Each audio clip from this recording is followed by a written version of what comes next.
Hi there! Today we are going to talk about the main ways of holding a knife in your hand. We will consider different gripping techniques, their advantages and disadvantages. The simplest and most common one is a straight or hammer grip.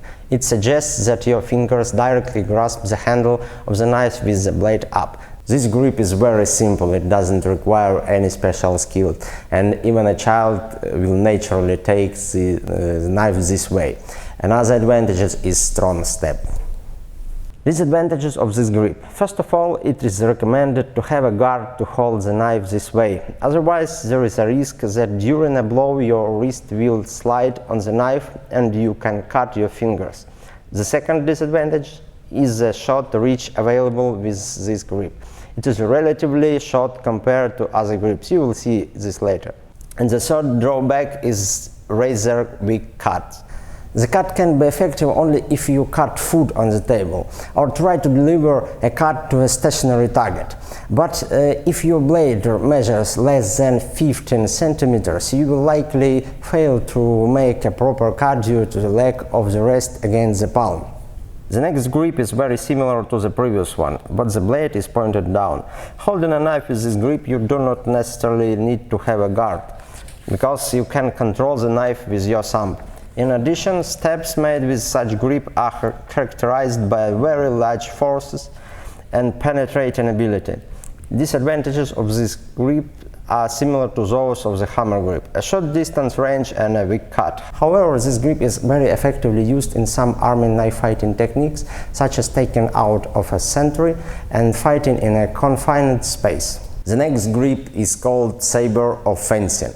It is used by most traditional knife fighting schools.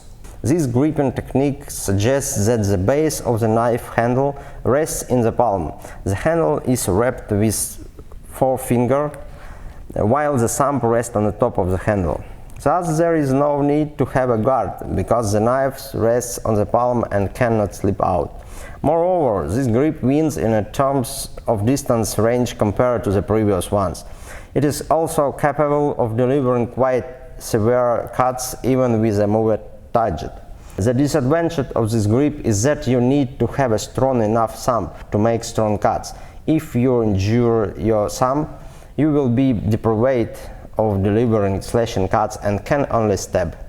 And finally, the grip which is used by most schools for knife fighting in Ukraine. It is very similar to the sabre, but we change the orientation of the knife in the palm to horizontal. The advantages of this grip are the same as that of the sabre, but you will have an even greater advantage in distance, and most importantly, even if you lose any two fingers, you will still be able to deliver slashing cuts and stabs.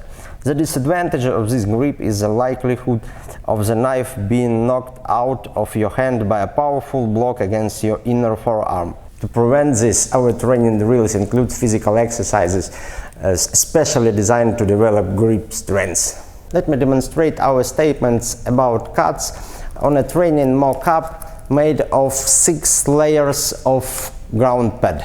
For this purpose, we use the knife Yamato by Blade Brothers Knives.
Thank you for watching video. Write in your comments what gripping techniques do you use in your training and why.